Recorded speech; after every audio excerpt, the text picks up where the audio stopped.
오늘은 로마서 강의 17번째 시간으로 로마서 5장 1절로 11절 말씀 똑같은 본문 세 번째 보면서 오늘은 하나님의 사랑의 관점에서 본문을 함께 살펴보려고 합니다. 한번 따라 하시겠습니다. 믿어 순종하게 하소서. 순종하여 복받게 하소서. 복받아 잘 섬기게 하소서. 우리가 신앙생활하면서 가장 관심 있는 단어 중에 하나는 구원입니다. 구원이 무엇입니까?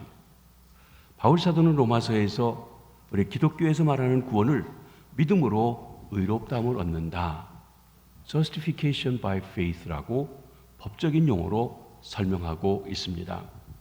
하나님께서, 재판장께서 그 아들 예수 그리스도, 우리의 화목제물이 되신 예수 그리스도를 믿고 나오는 자들을 의롭다, 죄가 없다 선언해 주시는 것입니다. 그것 때문에 우리가 하나님과 바른 관계에 놓이게 되었습니다. 하나님을 아버지라고 부르고 우린 그 자녀가 됩니다. 하나님을 왕으로 모시고 우리는 그의 신하가 되는 축복을 누리게 되는 관계입니다. 그러면 구원받은 사람의 특징은 무엇입니까? 오늘 본문 로마서 5장 1절로 11절에는 구원받은 사람, 곧 믿음으로 의롭다함을 받은 사람이 갖는 삶의 세 가지의 특징이 나타나 있습니다. 하나는 하나님과의 평화입니다. 하나님과 관계가 바로 되는 것입니다. 원수가 자녀가 되고 그 백성이 되는 그런 관계입니다. 그때 하늘의 평화를, 하나님의 평화를 우리가 누릴 수 있고 하나님 앞에 담대히 나가 기도하며 그리고 하나님의 임재 앞에 나갈 수 있는 특권을 갖게 되는 것입니다. 3차원의 기쁨에 대해서 지난주에 살펴보았습니다. 바라고 영광을 바라보고 즐거워합니다. 그 영광 때문에 환난 중에도 즐거워합니다. 무엇보다도 하나님 안에서 하나님 때문에 즐거워하는 즐거움이 있다고 했습니다. 그리고 오늘 우리가 우리 마음에 부어준 하나님의 사랑에 대해서입니다. 구원받은 사람은 이 하나님의 사랑이 그 안에 있는 사람이라고 하는 것입니다. 하나님은 사랑이십니다. 그러게 하나님과 바른 관계에 놓인 사람, 곧 구원받은 사람은 하나님의 사랑이 부음받았고 하나님의 사랑을 깨닫고 그 사랑 가운데 살아가는 사람입니다. 그 사랑은 성령님을 통해서 주관적으로 체험합니다. 사람마다 구원받은 경험이 각각 다르고 다양하다고 하는 것입니다. 근데 그 하나님의 사랑은 역사적인 그리스도의 사건, 그리스도의 십자가의 사건을 통해서 확증되어진 것입니다. 오늘 본문을 중심으로 우리 마음에 부어진 이 하나님의 사랑에 대해서 살펴볼 때 성령께서 우리에게 주의 사랑을 더 풍성하게 채워주시고 또 불릴 듯 일으켜주시는 은혜가 있어지시기를 바랍니다. 첫째로 하나님의 사랑은 성령님을 통해서 우리 마음에 부어졌습니다. 본문 5절입니다. 소망에 우리를 부끄럽게 하지 아니하면 우리에게 주신 성령으로 말미암아 하나님의 사랑이 우리 마음에 부은 바 됨이니. 하나님께서는 모든 믿는 자에게 하나님의 영광을 바라보는 소망이 부끄럽지 않도록 하기 위해서, 그 소망이 확실히 이루어진다는 보증을 해주시기 위해서 성령을 선물로 주셨다고 하는 것입니다. 우리 지난 시간에도 보았지만 예수 그리스도를 믿어 구원받은 자들에게는 소망이 있습니다. 그것은 내가 하나님의 영광에 참여한다고 하는 것입니다. 하나님의 영광에 참여한다는 것은 영광 중에 계신 주님을 뵙는 것입니다. 눈으로 뵙는 것입니다. 그 얼굴을 친히 뵙는 것입니다. 그리고 그 하나님의 영광을 함께 누리는 그 자리에 참여하는 것입니다. 그러기 위해서 우리 구주 예수 그리스도와 같은 영광스러운 몸, 부활의 몸, 시공간을 초월하는 몸으로 변화하게 될 것입니다. 이것이 우리 그리스도인들이 갖는 영광스러운 소망, 복된 소망입니다. 그런데 하나님께서 이 소망이 부끄럽지 않도록, 내가 얘기하고 꿈을 꿨는데 그것이 거짓이었다면, 사실이 아니면 부끄럽게 되겠죠. 부끄럽지 않게 하기 위해서, 참된 것임을 보증하기 위해서 하나님께서 보증서를 주셨는데 그 보증서가 무엇이냐면 성령님이시라고 하는 것입니다. 성령을 선물로 주셨습니다. 그러므로 성령을 받은 사람은 확실히 하나님의 영광에 참여할 것을 믿는 것입니다. 로마서 8장 11절에 이렇게 말씀하십니다. 예수를 죽은 자 가운데 살리신 이의 영이 너희 안에 거하시면, 하나님의 영이 너희 안에 거하시면 그리스도 예수를 죽은 자 가운데 살리신 이가 하나님이 너희 안에 거하시는 그의 영 성령으로 말미암아 너의 죽을 몸도 살리시리라.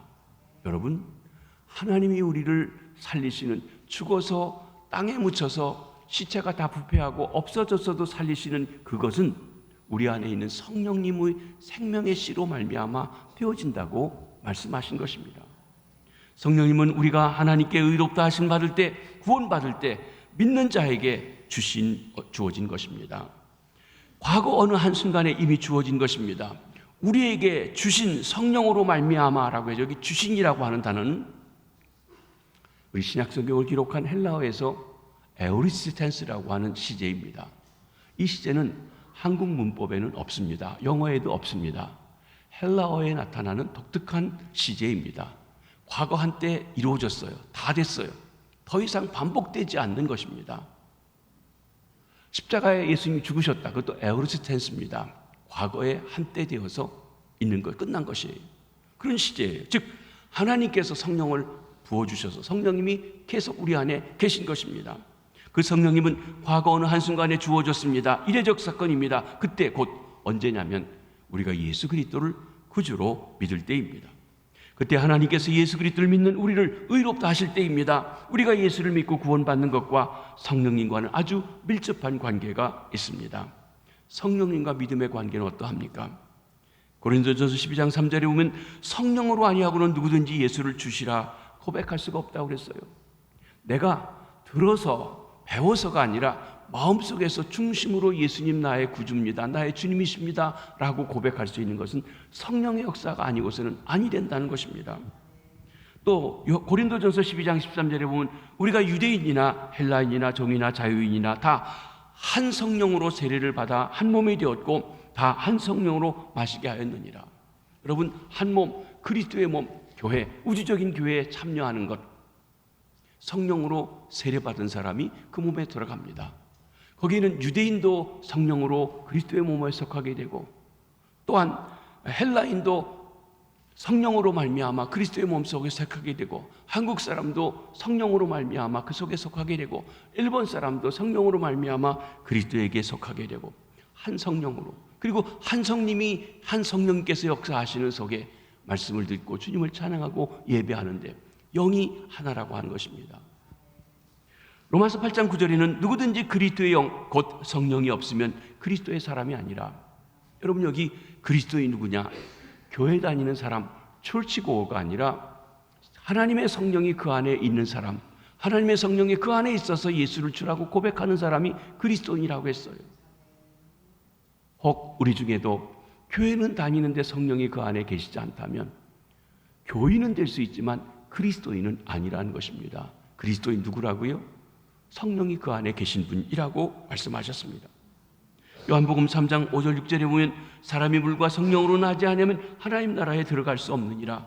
육으로 난 건 육이요 영으로 난 건 영이다. 니고데모에게 주신 말씀이었습니다. 여러분, 멱사의 자녀에 자라났고 장로님아 집안에 자라났고 몇 대째 집안에 자라났어도 태어난 그 자체로는 육이에요. 영적인 사람이 되지 않고는 구원받을 수 없는데 영적으로 되는 것은 거듭나는 사건이 있어야 된다는 것이에요. 유대인의 선생이었고 율법 선생이었고 존경받는 사람이지만 내가 거듭나지 않고는 결단코 하나님 나라에 들어갈 수 없다라고 하는 것입니다. 그렇습니다. 그러므로 우리는 예수 믿을 때 전통적으로 믿어서는 아니 됩니다. 지식과 경험으로 알고 다녀서도 아니 됩니다. 성령으로 거듭나야 됩니다. 그래서 사도 바울이 에베소 교회에 갔을 때 한 12명쯤 모였는데 아볼로에게 말씀을 배운 사람들이었는데 질문이 있었습니다. 저들이 이렇게 모여서 신앙생활을 한다고 했는데 정말 성령으로 거듭났는지. 그래서 질문합니다. 너희가 믿는다고 이렇게 모였는데, 믿는다고 교회를 다니고 있는데 성령으로 거듭났느냐? 그랬더니 그들이 우리는 성령이 있음을 들어본 적도 없고 우리는 요한의 세례만 받았고 예수가 누군지도 잘 모른다는 거예요. 그러니까 교인으로 모여는 있지만 그리스도인이 아닌 것입니다. 그래서 그리스도에 대해 소개하고 성령에 대해 소개하고 그들이 믿을 때 성령이 임하셔서 에베소에 새로운 역사가 일으켜지는 일이 있게 되어졌던 것입니다. 오늘 이 자리에 계신 사랑하는 성도 여러분, 여러분이 예수 믿는다고 교회 다니시는데 성령으로 거듭나셨는지요? 성령을 받으셨는지요? 성령님이 여러분의 안에 내주에 계신지요? 예수 그리스도를 참으로 믿는 자에게 하나님께서는 의롭다 인정하시고 바로 그 순간에, 내가 믿는 순간에 성령님으로 인쳐주시고 내주하시는 줄 믿으시기를 바랍니다. 우리 안에 내주하시는 성령님이 행하시는 독특한 사역이 있는데, 그것은 무엇인가 하면 하나님의 사랑을 부어주신다는 거예요. 성령님이 오실 때 이미 하나님의 사랑이 내 안에 시작되어진 것입니다. 여기 우리에게 주신 성령으로 말미암아 하나님의 사랑이 우리의 마음에 부음바 됨이니, 하나님의 사랑이 우리의 마음에 부음바 되었다라고 하는 이것은, 이 문장의 동사는 헬라말로 다시 들어가서 합니다. 완료 수동형입니다. 이 완료형 perfect tense라고 하는 것은 성령님이 오심과 함께 하나님의 사랑이 이미 부어져서 계속해서 그 성령님이 계신 것을 이야기합니다. 그렇습니다. 우리가 구원받을 때 하나님의 사랑은 성령님을 통해서 우리 마음에 부어졌습니다. 하나님의 사랑이 성령님을 통해 주관적으로 각자의 사정에 따라 체험되었습니다. 사람마다 구원받는 사건의 형태는 다릅니다. 그러나 공통된 것이 있다면, 어떤 사건이든지 참다운 구원의 역사가 있다면 거기에는 반드시 하나님의 영, 성령께서 역사하셔서 깨닫게 하시고 믿어지게 하시고 체험되게 하시고 이해될 수 있도록 역사해 주신다는 것입니다. 왜 그렇습니까? 예수 그리스도를 믿는 우리에게 그리스도의 사건, 2000년 전 사건이 믿어지게 하시고 체험되게 하실 수 있는 건 인간의 지혜로 되어지지 않고 하나님의 영의 역사가 아니면 아니 되기 때문에 그렇습니다. 성령으로 하나님의 사랑이 우리의 마음에 부어지게 되어졌다 말씀하신 것입니다. 이제 우리는 성령을 통해 그 사랑 안에서 자라가는 것입니다. 그러나 성령으로 말미암아 하나님의 사랑이 우리의 마음에 부음바 되었다고 해서 다 된 것은 아닙니다. 시작일 뿐입니다. 그 사랑 안에서 자라가야 합니다. 하나님의 사랑이 온팍 전체가 다 들어와서 그냥 끝나버린 게 아니라 하나님의 사랑의 씨를 주신 것입니다. 여러분, 성경에서 성령의 열매 9가지 열매를 얘기했지만 9가지 열매를 해석하는 방법 중에 그 9가지 열매 전체는 사랑인데, 그 사랑이 온유로, 기쁨으로 또는 절제 등으로 표현되어 나타난다고 합니다. 여러분, 포도, 요즘 여름철의 과일이 포도입니다. 포도 한 송이인데 거기에 여러 알갱이가 담겨 있습니다. 우리에게 들어온 것은 아주 먹음직스럽고 맛있던 그 포도가 오는데, 포도가 처음부터 그런가요? 아닙니다. 혹시 과수원에서 포도나무를 보셨다고 하면 꽃이 떨어지고 깨알같이 작은 점점점점점점 되어 있는 포도송이가 달려있어요. 그 포도입니까? 아닙니까? 포도예요. 사랑입니까? 아닙니까? 사랑이에요. 근데 깨알같이 작아요. 이게 조금 지나면 새끼손가락만 합니다. 10% 등등합니다. 애들은 그거 따먹지만 맛이 없어요. 맛이 안 들었어요. 어른들은 기다립니다. 좀 더 이게 자라간 것입니다.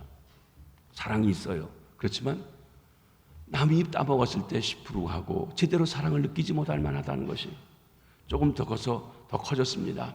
그리고 더 커져서 이제는 정말 큰 알갱이가 되고 그것도 맛이 들어서 맛있게 됩니다. 거기까지 우리가 자라가야 된다라고 말씀하고 있는 것입니다. 그렇습니다. 구원받아서 성령이 우리에게 계시고 하나님의 사랑을 부어줬지만 다 된 것이 아니라 그 성령님의 역사 가운데 점점 그 사랑이 풍성하게 자라가는 것, 열매를 맺는 것, 그것이 우리 신앙에서 현재적인 구원이고 성숙이라고 말할 수 있는 것입니다. 바울 사도는 에베소서 3장 16절로 19절에서 에베소 교회를 위해서 기도합니다. 한번 기도의 내용을 들어보십니다.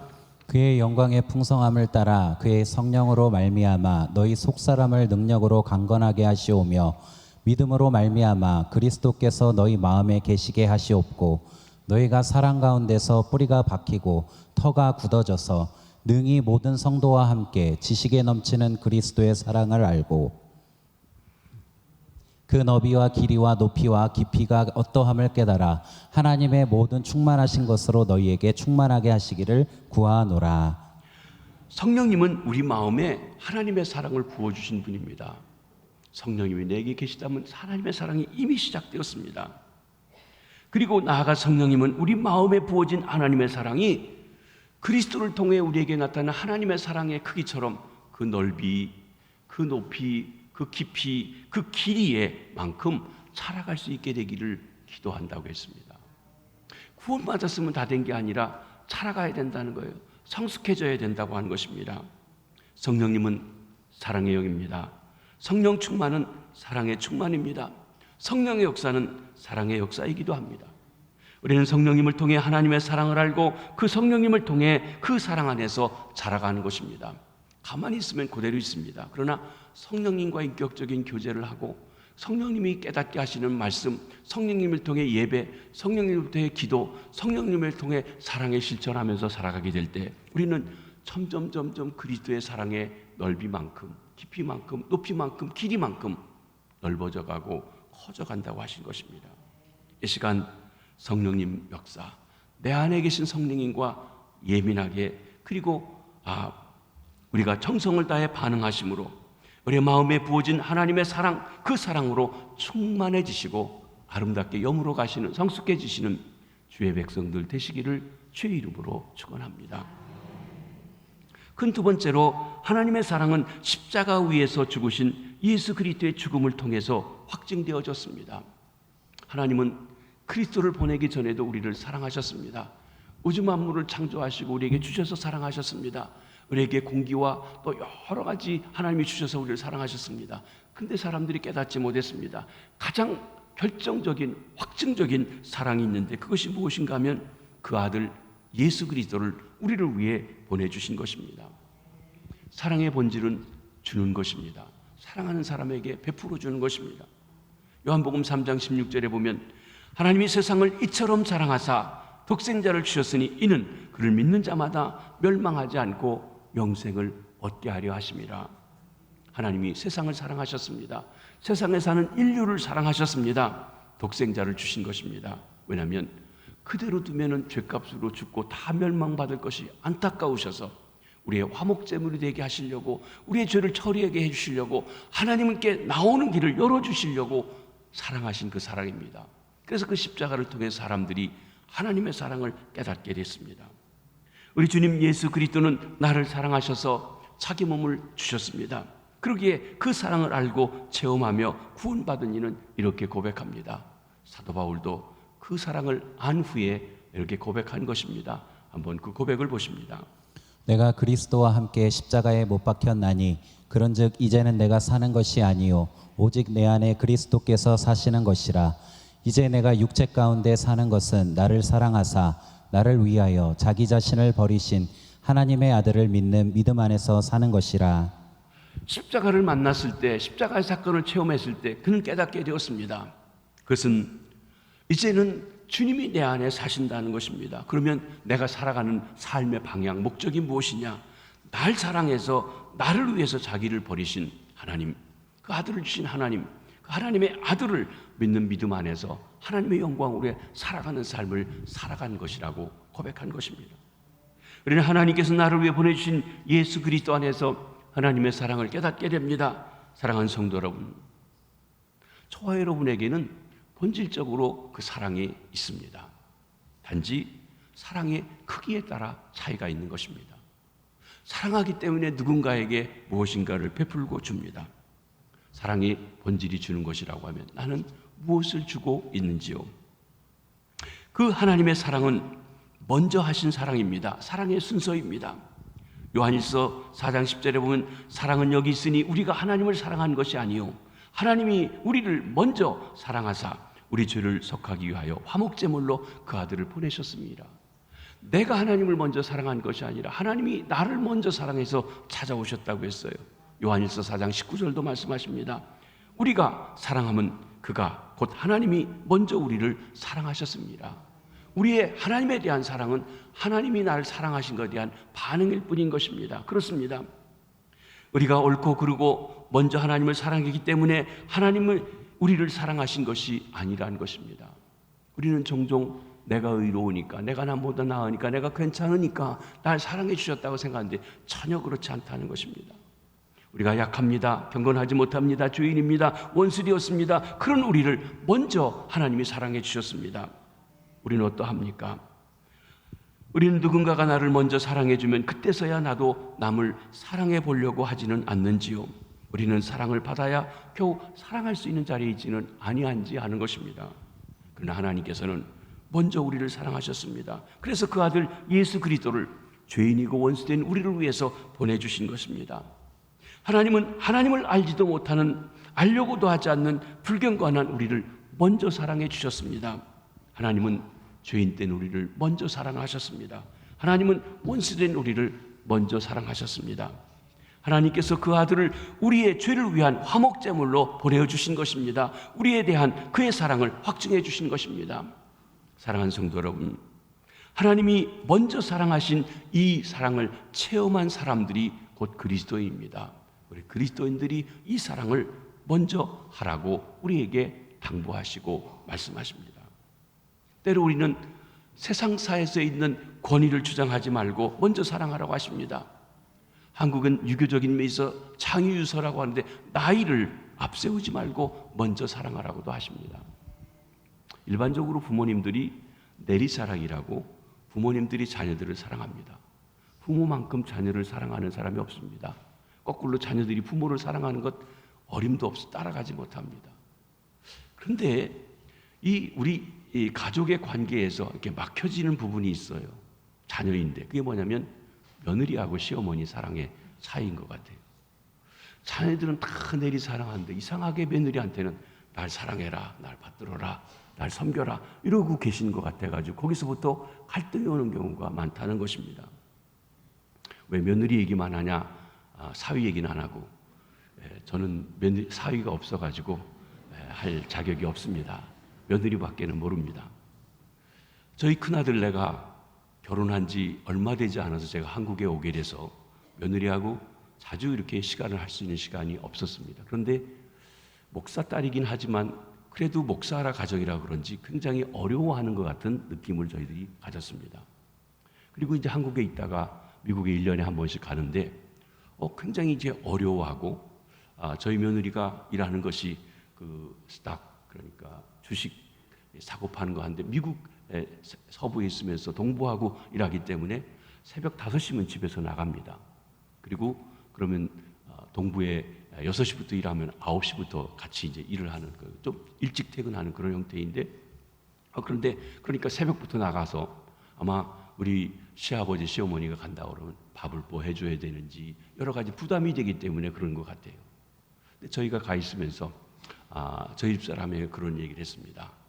우리가 힘이 있고 우리가 활동할 수 있는 한 며느리나 아들한테 이렇게 어떤 부담을 주거나 또는 요구하기보다 우리가 할 수 있는 대로 최대한 해주자 그랬습니다. 그러면서 우리 집사람이랑 먼저 장을 봐왔어요. 그래서 갈비찜도 하고 뭐 한식도 이렇게 맛있게 해가지고 다 준비해놓고 일하다 들어오면 딱 먹을 수 있게 해줬어요. 처음에는 너무 미안해가지고 어쩔 줄 모르는데 보니까 회사 갔다 오면 항상 먹을 게 있거든요. 전에는 처음에 아마 생각할 때는 이 시어머니 오고 시아버지 오시면 일 갔다 와서 피곤한데 뭘 해주나 어떡하나 생각하다가 갔다 오니까 이게 뭐 진수성찬 자기가 하는 것보다 더 잘 차려있죠. 또 애들하고 데리고 나가서 할 때도 항상 우리가 밥도 사주죠. 또 애들 교육할 때는 우리가 일체 거들지 않습니다. 엄마 아빠가 아버지 엄마의 그 권위로 원리대로 하도록 하고 절대 손주편 들지 않고 딱 엄마 아빠 말 들어 하고서는 하니까 권위를 세워주니까 이게 딱 되는 거예요. 그 다음부터는 아주 이게 사이가 좋아졌습니다. 그리고 시시콜콜 시어머니랑 얘기해. 우리 아들이 뭐냐면 무슨 얘기를 물어보면 아니 엄마 그거 어떻게 하냐고요. 메리랑 얘기했다 그러면 아니 별 얘기 다 한다고 그러는 거예요. 한 번은 한국에 있는데 우리 며느리가 전화 왔어요. 어머니 우리 마이클 좀 야단 좀 쳐주세요. 나갔다 들어와서 손도 안 씻고 저렇게 있는데요. 아빠가 손 안 씻으니까 애들도 손도 안 씻고 있어요. 그러는 거예요. 그런 얘기까지 국제전화를 하더라고요. 사랑하는 시어머니 여러분, 며느리를 정성껏 사랑해 주시기 바랍니다.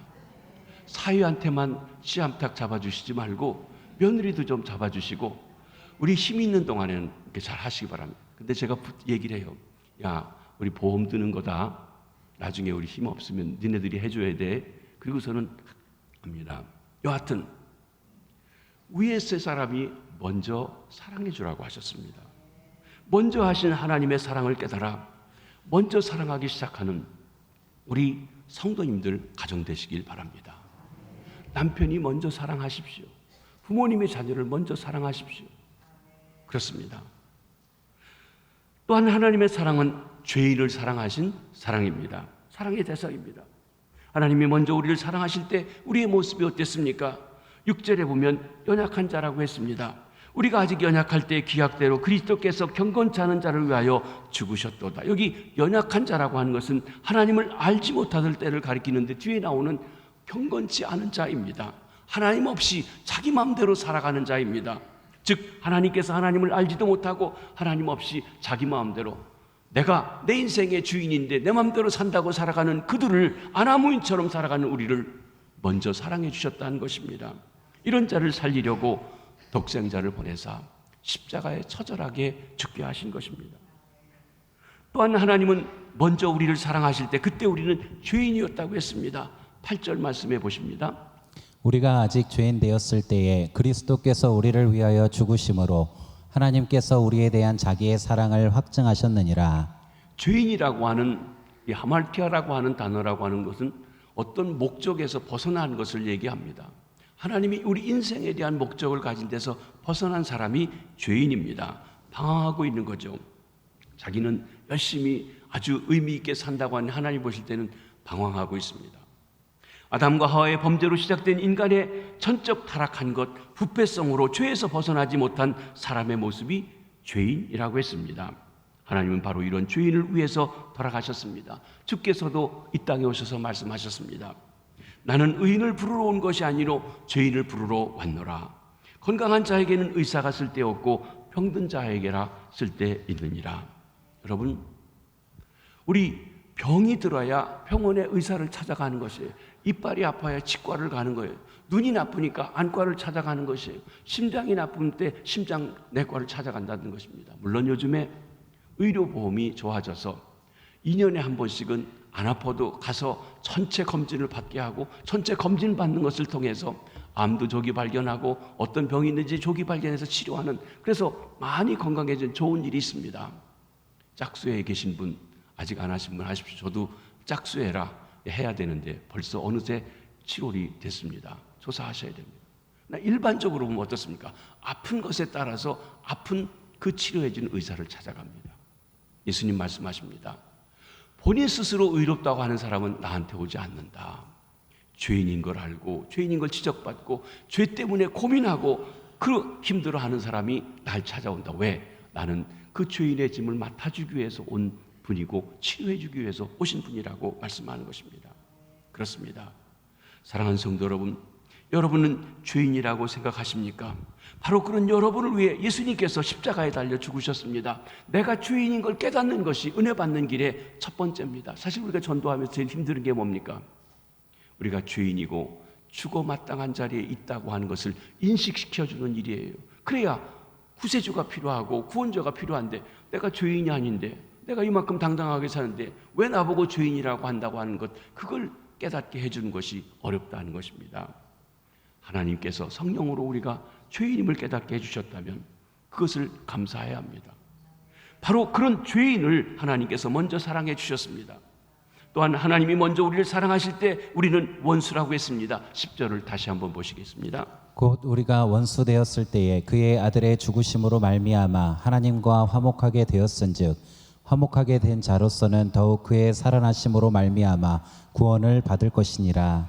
여기 우리가 원수 되었을 때는 우리가 하나님과 원수 되었다는 것으로 하나님에 대해서 뼈 깊은 적대감을 가지고 있었을 때 하나님께서 그런 우리를 사랑하신 것입니다.